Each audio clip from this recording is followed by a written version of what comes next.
In the next installment of The Elder Scrolls Online, Bethesda engulfs us with high fantasy as we're taken back to the Summerset Isles, home of the regal, elegant, proud, some might say snobby High Elves. This is our first voyage back to the Altmerry motherland since Elder Scrolls Arena, and we arrive as Queen Iron opens up the Summerset borders to foreigners, something we can all safely expect to get a lot of crap about from the haughty natives. While we can't expect any new character classes or 4-player dungeons, the upcoming expansion does offer a vast new area of Tamriel to explore, a chance to engage more deeply in the lore that enshrouds the area, and the much-demanded jewelry crafting skill line, among many other things.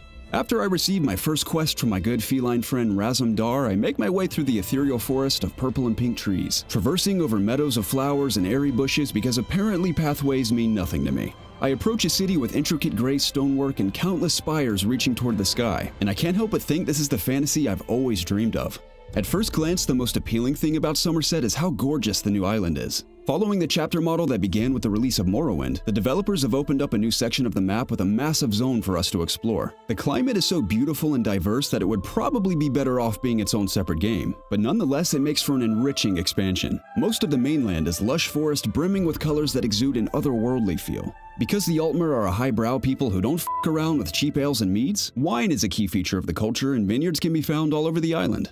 Not only do we see green forests and countryside, but we discover tropical lagoons and coral beaches in addition to the enormous cities. Some of the most impressive cities in all of Tamriel can be found on Summerset, with incredible verticality being a principal element of the architectural design. The buildings tower over us with humbling beauty, offering amazing panoramic views to anyone who climbs up to the highest districts or sky bridges. While running through the noble cities that remind me strongly of Rivendell from Lord of the Rings is captivating and fun at first, I fear the spread of the cities are too large and result in a lot of pointless and tedious running. Not only will you find a decent amount of area, but you'll also find staircase after staircase because the cities are designed to be tall and multi-leveled. If you're a seasoned player and already have a mount, this won't pose too much of a problem. But for brand new players who are adventuring for the first time, the amount of running will be exhausting and possibly a little disengaging.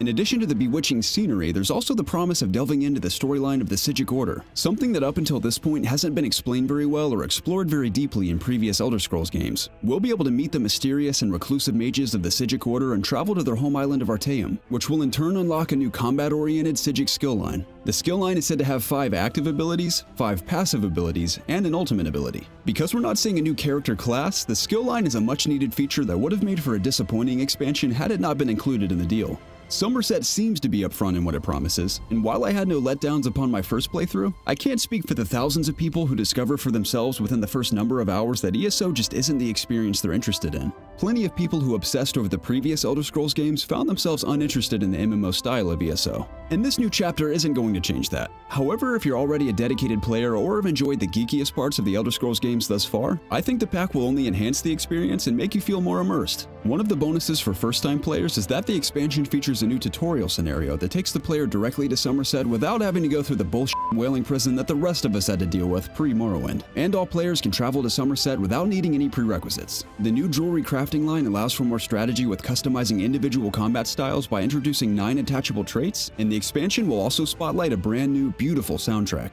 Overall, I think there's a lot of reason to be excited for the Elder Scrolls Summerset.